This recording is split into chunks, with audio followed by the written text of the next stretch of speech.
Hello friends, अगर आप ऐसी नौकरी चाहते हैं जहां आपको लोगों के साथ काम करना हो, कंपनी के फैसलों में आपकी राय मायने रखती हो और जहां आप किसी भी इंडस्ट्री में काम कर सकते हो, तो एक ऐसा करियर है जो आपके लिए बिल्कुल सही हो सकता है। और वो करियर है ह्यूमन रिसोर्स यानी एचआर का करियर। लेकिन सवाल यह है कि एचआर का असली काम क्या होता है, एचआर बनने के लिए कौन सी पढ़ाई करनी पड़ती है, सैलरी कितनी मिलती है, जॉब स्टेबिलिटी है भी कि नहीं, और क्या यह करियर आपके लिए सही है। आज के इस वीडियो में हम एचआर करियर का पूरा सच समझेंगे, तो वीडियो को एंड तक जरूर देखिए, क्योंकि अगर आप एमबीए, बीबीए या किसी भी स्ट्रीम में हैं और उसमें ग्रेजुएशन के बाद एचआर में जाना चाहते हैं, तो ये वीडियो आपके लिए बहुत काम का है। सबसे पहले समझते हैं कि एचआर क्या होता है। एचआर यानी ह्यूमन रिसोर्स का मतलब है किसी भी कंपनी के लोगों को मैनेज करना। किसी भी कंपनी में सबसे बड़ी एसेट होती है उसके एम्प्लॉयज, और इन एम्प्लॉयज को मैनेज करने का काम करता है एचआर डिपार्टमेंट। एचआर का काम होता है कंपनी के लिए सही लोगों को हायर करना, एम्प्लॉयज को ट्रेनिंग देना, सैलरी और बेनिफिट्स मैनेज करना, ऑफिस कल्चर मेंटेन करना और एम्प्लॉयज की प्रॉब्लम्स को सॉल्व करना। तो सीधे शब्दों में कहें तो एचआर कंपनी और एम्प्लॉयज के बीच पुल यानी ब्रिज का काम करता है। अब समझते हैं एचआर क्यों जरूरी है। अब मान लीजिए एक कंपनी में 500 एम्प्लॉयज हैं।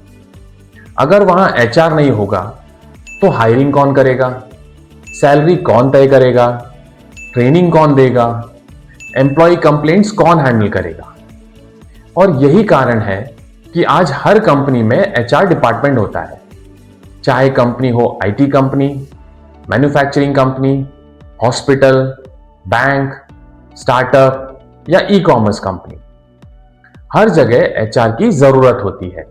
अब बात करते हैं सबसे जरूरी सवाल की, एचआर बनने के लिए पढ़ाई क्या करनी पड़ती है।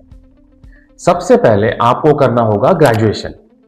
आप किसी भी स्ट्रीम से ग्रेजुएट हो सकते हैं, जैसे BBA, BCom, BA, BSc, engineering या और भी कोई ग्रेजुएशन स्ट्रीम। लेकिन अगर आपका गोल एचआर है तो बीबीए सबसे अच्छा ऑप्शन होता है। ग्रेजुएशन के बाद अगला स्टेप होता है एमबीए इन एचआर। भारत में कई अच्छे कॉलेज हैं जहां से आप एमबीए इन एचआर यानी ह्यूमन रिसोर्स कर सकते हैं। एमबीए इन एचआर में आपको सिखाया जाता है recruitment, employ management, labour laws, performance management, payroll और ऑर्गेनाइजेशनल बिहेवियर। अगर आप एमबीए नहीं करना चाहते तो आप ये कोर्सेज भी कर सकते हैं, जैसे PGDM in HR, master in human resource management और एचआर सर्टिफिकेशन कोर्सेज। कुछ पॉपुलर सर्टिफिकेशन कोर्सेज हैं SHRM certification, HR analytics certification, talent acquisition certification. ये भी आप एडिशनली कर सकते हैं।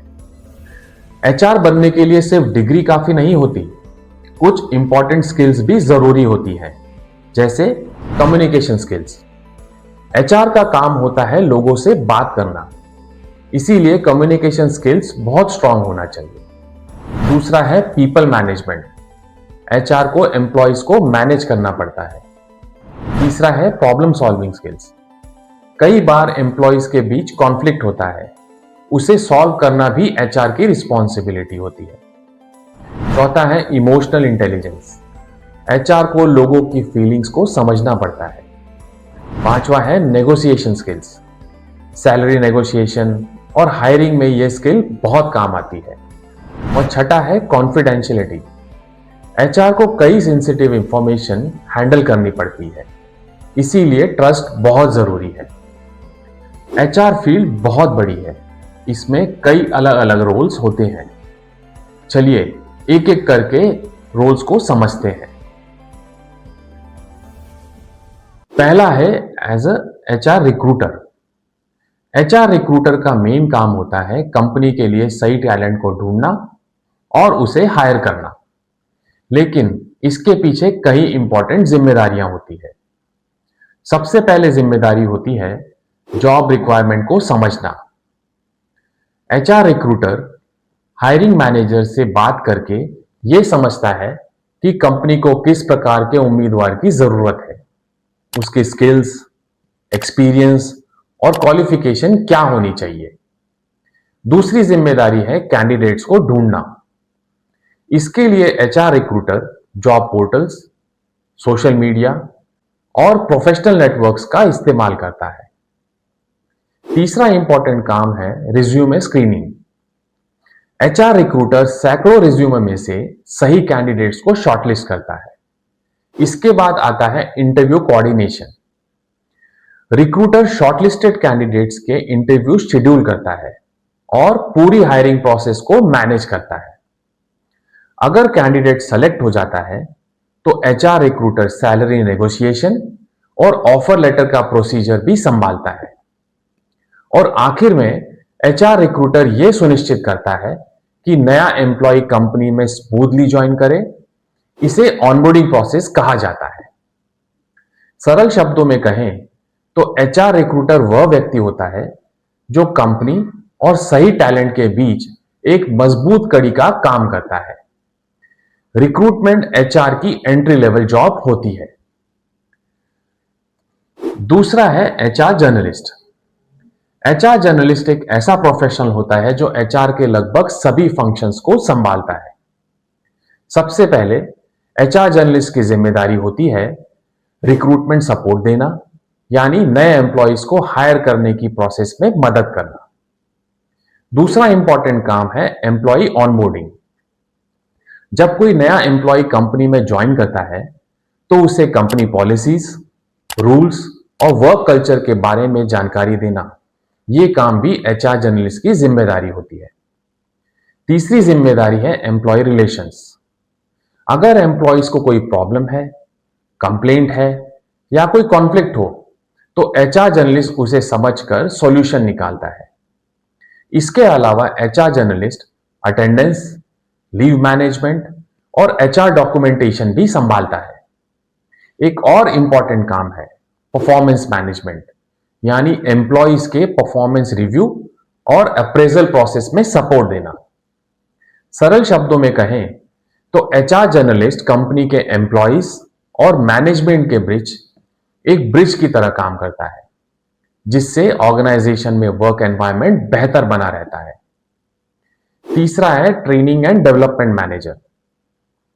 ट्रेनिंग एंड डेवलपमेंट मैनेजर का मेन काम होता है एम्प्लॉयज की स्किल्स को बेहतर बनाना। सबसे पहले यह मैनेजर ट्रेनिंग नीड एनालिसिस करता है, यानी यह पता लगाता है कि एम्प्लॉयज को किन स्किल्स की ट्रेनिंग की जरूरत है।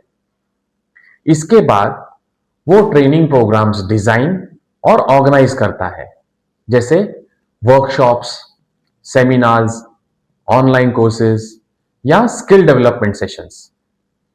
तीसरी इंपॉर्टेंट जिम्मेदारी है न्यू एम्प्लॉयज की ट्रेनिंग। जब नए लोग कंपनी में ज्वाइन करते हैं तो उन्हें कंपनी प्रोसेसेस और वर्क कल्चर समझाने के लिए ट्रेनिंग दी जाती है। ट्रेनिंग एंड डेवलपमेंट मैनेजर यह भी सुनिश्चित करता है कि ट्रेनिंग के बाद एम्प्लॉयज की परफॉर्मेंस और प्रोडक्टिविटी में इंप्रूवमेंट हो।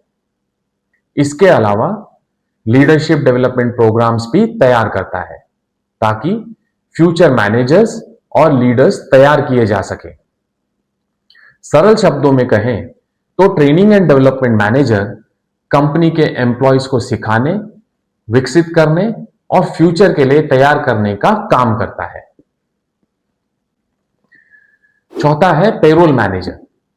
एचआर पेरोल मैनेजर का मेन काम होता है एम्प्लॉयज की सैलरी को सही तरीके से कैलकुलेट करना और समय पर प्रोसेस करना।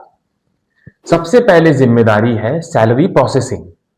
इसमें basic salary, allowances, overtime, bonus और डिडक्शंस को सही तरीके से कैलकुलेट किया जाता है।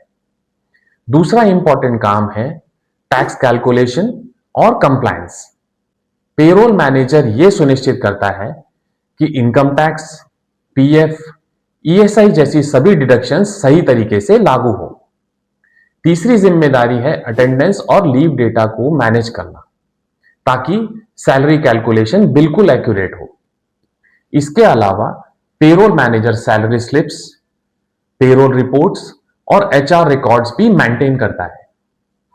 और अगर एम्प्लॉयज को सैलरी या डिडक्शन से जुड़ा कोई डाउट हो तो उसे क्लियर करना भी पेरोल मैनेजर की जिम्मेदारी होती है। सरल शब्दों में कहें तो एचआर पेरोल मैनेजर यह सुनिश्चित करता है कि हर एम्प्लॉयज को उसकी मेहनत का सही और समय पर भुगतान मिले। छठा है एचआर बिजनेस पार्टनर। बड़ी कंपनी में एचआर सिर्फ हायरिंग तक सीमित नहीं होता।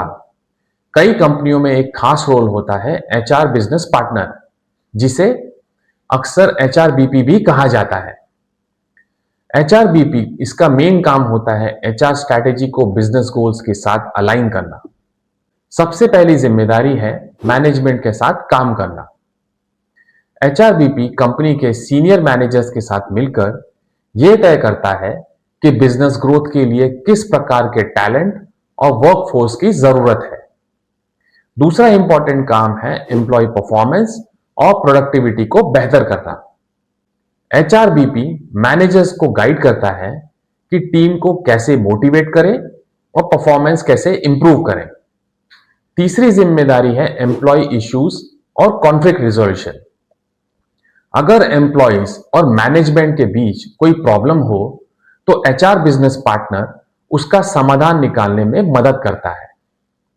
इसके अलावा HRBP talent management, leadership development और ऑर्गेनाइजेशनल प्लानिंग में भी बहुत महत्वपूर्ण भूमिका निभाता है। सरल शब्दों में कहें तो एचआर बिजनेस पार्टनर सिर्फ एचआर का हिस्सा नहीं होता, बल्कि वो बिजनेस स्ट्रैटेजी का भी एक महत्वपूर्ण पार्टनर होता है। सातवां है एचआर एनालिटिक्स स्पेशलिस्ट। एचआर में डेटा और एनालिटिक्स का भी बहुत बड़ा रोल हो गया है और इसी काम को संभालता है HR analytics specialist. HR analytics specialist इसका मेन काम होता है एचआर डेटा को एनालाइज करके इंपॉर्टेंट इंसाइट्स निकालना। सबसे पहली जिम्मेदारी है एम्प्लॉय डेटा एनालिसिस। इसमें हायरिंग, एट्रिशन, परफॉर्मेंस और एम्प्लॉय इंगेजमेंट जैसे जुड़े डेटा को एनालाइज किया जाता है। दूसरा इंपॉर्टेंट काम है रिपोर्ट्स और डैशबोर्ड्स बनाना। एचआर एनालिटिक्स स्पेशलिस्ट मैनेजमेंट को क्लियर रिपोर्ट्स देता है, जिससे बेहतर एचआर डिसीजंस लिए जा सके। तीसरी जिम्मेदारी है एट्रिशन एनालिसिस, यानी यह समझना कि एम्प्लॉयज कंपनी क्यों छोड़ रहे हैं और उसे कैसे कम किया जा सकता है। इसके अलावा HR analytics specialist hiring trends, performance matrix और वर्कफोर्स प्लानिंग पर भी काम करता है। सरल शब्दों में कहें तो एचआर एनालिटिक्स स्पेशलिस्ट ये डेटा की मदद से एचआर को स्मार्टर और स्ट्रैटेजिक बनाता है। अगर आपको डेटा एनालिसिस, नंबर्स और बिजनेस इंसाइट्स में इंटरेस्ट है तो एचआर एनालिटिक्स स्पेशलिस्ट ये आपके लिए एक बहुत बेहतरीन ऑप्शन हो सकता है। अब बात करते हैं कि एचआर किन इंडस्ट्रीज में काम कर सकता है। एचआर की सबसे बड़ी खासियत है ये हर इंडस्ट्री में काम कर सकता है। कुछ मेजर इंडस्ट्रीज जैसे आईटी इंडस्ट्रीज, कंपनीज जैसे इन्फोसिस, टीसीएस, कॉग्निजेंट, इन कंपनियों में एचआर की बहुत डिमांड होती है। मैन्युफैक्चरिंग इंडस्ट्री, फैक्ट्रीज में लेबर मैनेजमेंट के लिए एचआर की जरूरत होती है। बैंकिंग एंड फाइनेंस, बैंक्स और फाइनेंशियल इंस्टीट्यूशंस में भी एचआर डिपार्टमेंट होता है। हेल्थ केयर इंडस्ट्री में, हॉस्पिटल्स में डॉक्टर्स और स्टाफ मैनेज करने के लिए एचआर चाहिए। स्टार्टअप्स में एचआर कल्चर बिल्डिंग के लिए बहुत इंपॉर्टेंट होता है। अब बात करते हैं सबसे इंपॉर्टेंट टॉपिक की, वो है एचआर की salary in India. Entry level में एचआर की सैलरी 3 लाख से 6 लाख रुपए पर एनम तक की होती है। मिड लेवल एचआर यानी 5 से 8 साल के एक्सपीरियंस में ये सैलरी 8 लाख से 15 लाख रुपए पर एनम तक की होती है। Senior HR manager with experience of around 10 to 15 years इनकी सैलरी 20 लाख से 40 लाख रुपए पर एनम तक की भी होती है। टॉप एचआर लीडर्स जैसे CHRO यानी चीफ ह्यूमन रिसोर्स ऑफिसर, इनकी सैलरी 50 लाख से 1 करोड़ रुपए पर एनम तक की भी होती है। अब बात करते हैं HR में करियर ग्रोथ के स्ट्रक्चर की। HR में करियर ग्रोथ इस तरीके से होती है। आपकी एंट्री होती है एज ए HR एग्जीक्यूटिव, फिर एक्सपीरियंस के साथ HR journalist, HR manager, senior HR manager, HR director और उसके बाद CHRO यानी चीफ ह्यूमन रिसोर्स ऑफिसर। अगर आप अच्छा परफॉर्म करते हैं तो 10 से 15 साल में सीनियर लीडरशिप रोल तक भी पहुंच सकते हैं। अब जानते हैं HR करियर के फायदे और चैलेंजेस। इसके पॉजिटिव्स हैं जैसे HR की हर इंडस्ट्री में डिमांड होती है, इसमें स्टेबल करियर है, लीडरशिप रोल्स मिलते हैं, पीपल के साथ इंटरेक्शन होता है और कॉर्पोरेट ग्रोथ है। और चैलेंजेस जैसे कभी कभी एम्प्लॉयज की कंप्लेंट्स को हैंडल करना पड़ता है, ले ऑफ जैसे टफ डिसीजंस भी आपको ही लेने पड़ते हैं और स्ट्रेस भी हो सकता है। HR की डिमांड हमेशा रहती है क्योंकि जब तक कंपनी रहेगी एम्प्लॉयज रहेंगे और जब तक एम्प्लॉयज रहेंगे तब तक HR की जरूरत भी रहेगी। इसीलिए यह करियर काफी स्टेबल माना जाता है। तो दोस्तों, अगर आपको लोगों के साथ काम करना पसंद है, मैनेजमेंट में इंटरेस्ट है और कॉर्पोरेट करियर बनाना चाहते हैं तो HR आपके लिए एक शानदार करियर ऑप्शन हो सकता है। अगर आपको यह वीडियो हेल्पफुल लगा हो तो वीडियो को लाइक करें, करियर आर्क चैनल को सब्सक्राइब करें और कमेंट में बताएं कि अगला वीडियो आप किस करियर पर चाहते हैं। Thank you.